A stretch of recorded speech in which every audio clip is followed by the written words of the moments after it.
In this video, we are going to learn the 4 layers of the plantar foot. We can't sell these kind of feet pics because they're free. Don't forget, you can always download the downloadable outlines in the YouTube video description below. And let's get started. So plantar. The plantar surface of the foot is the part of your foot that touches the ground when you're standing or walking. To remember this, remember if you walk barefoot on the ground, you will step on plants that live in the ground. So plantar, plants on the ground.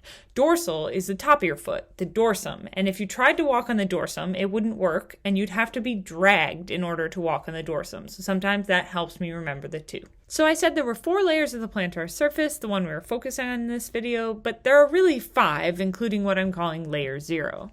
In layer 0, we have our first landmark, which would be the calcaneus bone in the heel of the foot. Remember, this view is of the plantar foot, so we are looking up at the bottom, like a worm in the ground would look up at a foot. It is in this layer that we run into the very tough plantar fascia or plantar aponeurosis. Much like the aponeurosis in the palm of the hand, it is a protective and fibrous layer that will help to provide attachment, keep things organized, and exist as that layer of protection as we walk on various surfaces. This is the fascia that can become inflamed in plantar fasciitis. After you reflect the plantar fascia away, easier said than done in lab, you should see 3 muscles in the first layer.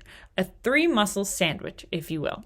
The bread is made up of 2 abductors that surround one flexor. The abductors are named for the digit that they attach to. So we have an abductor hallucis on the medial side, abducting the big toe. Then we have an abductor digiti minimi on the lateral side that will abduct the 5th digit. In the middle of our abductors is one flexor, specifically the flexor digitorum brevis. I've included some specific attachments on the slides just in case you're curious and wanted to know. You may not need to know them for your tests, but they're here if you need them. In layer 2, we had to reflect away the flexor digitorum brevis in order to see anything, and in this layer, we will, instead of a sandwich, have 2 muscles and 2 tendons in our second layer, 2, 2, 2. The tendons are tendons of the flexor longus muscles that existed in the posterior leg compartment. These tendons then traveled through the tarsal tunnel around the medial malleolus to enter into the plantar foot. The tendon of the flexor hallucis longus, or Harry from Tom, Dick, and Harry, if you know that acronym, will attach all the way to the distal phalanx of the big toe to flex it. The tendon of the flexor digitorum longus, or Tom, will attach to the distal phalanges of the 2nd through the 5th digits to flex them. Note, the flexor digitorum brevis from layer 1 would have been directly superficial to the tendon of the flexor digitorum longus, so they do have a relationship. The muscles in this layer both attach in some way to the flexor digitorum longus tendon. Attaching from the calcaneus to the main tendon of the flexor digitorum longus, the single tendon before it splits into 4 tendons that go to each digit, is the quadratus plantae muscle, an allegedly square-shaped muscle that is more square than the other muscles, but I have always thought was a bit of a stretch. And secondly, the lumbricals, which will attach proximally to the flexor digitorum longus tendon after it splits into multiple tendons, and then to the expansion hoods of the 2nd through the 4th digits. Love me some lumbricals. It's in the 2nd layer and into the 3rd that we can see our neurovasculature, which I didn't include veins in my image, but they would be here as well. In the plantar foot, we have the medial plantar artery and nerve and the lateral plantar artery and nerve. The medial and lateral plantar nerves are branches from tibial nerve. The medial plantar nerve remains medial and provides innervation to just 4 muscles. And that's not very many, so I think we should memorize them and assume lateral plantar nerve does all the other muscles. So medial plantar nerve innervates abductor hallucis, flexor hallucis brevis, flexor digitorum brevis, and the first lumbrical, all of which are very close to the big toe. The exception might be the flexor digitorum brevis, but again, much easier than memorizing all the other muscles. You can easily just assume that lateral plantar nerve innervates everything else. I drew in the arteries as well, and they will just mimic and follow the nerves and supply whatever they go by. Name them for where they are. 3rd layer is like the first layer, a little bit louder and a little bit worse layer. This is another 3 muscles in a sandwich, but this sandwich is from 7-Eleven. It's like the reverse of the first. 2 flexors surround one adductor, and this adductor is literally the shape of a 7. And if you look at my sandwich, it spells out 7-Eleven.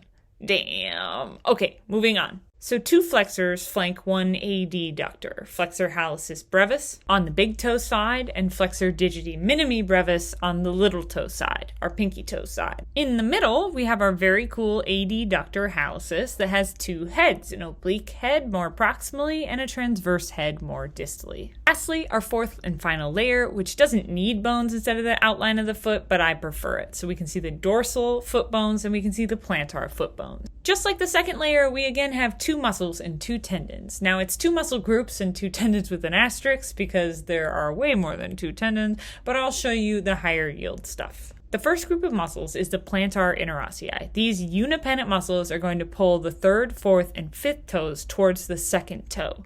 Unlike the hand, where the middle finger was our midline, in the foot, our second digit is our midline. So the adductor hallucis from the third layer will pull our big toe in towards the second digit, and the plantar interossei, the pads, will pull in the third, fourth, and fifth toes. The second group is the dorsal interossei. Even though technically they are not on the plantar surface, they are included in this organization. They are bipennant muscles, which we call dabs, because the dorsal interossei abduct away from midline, which is the second digit. The two tendons that are typically considered fourth layer are the fibularis longus tendon, wrapping from lateral to medial, allowing it to strongly evert the foot, lift the pinky toe side up, and the tibialis posterior tendon, which is a huge dynamic supporter of the tarsal arch, the arch of our foot. But it is not the only supporter by any means, nor is it the only structure here. It is a huge inverter because you can see that they crisscross in the direction they come in. The tibialis posterior will pull and actually lift the big toe up, so it is inverting. Lastly, I wanted to show you three important ligaments that exist in this layer and provide passive support to the tarsal arch. These include the short plantar ligament, also known as the calcaneocuboidal ligament because it goes from the calcaneus to the cuboid, the plantar calcaneonavicular ligament or spring ligament, and lastly the long plantar ligament that covers the short, which is why I included it in two different images. All of these are going to support the bone structure in this area. So what did we learn? 4 layers of the foot if you don't include the plantar aponeurosis. First layer, 3 muscles in a sandwich. Second layer, 2 muscles, 2 tendons. Third, like the first, 3 muscles in a sandwich, 7-11. And lastly, the fourth, like the second but very deep, 2 muscles, 2 tendons, but also some ligaments. Thanks for watching. I hope you enjoyed this short video. Like, subscribe, and let me know in the comments what you want to see next. If you don't, I may have to start selling feet pics. Toodles!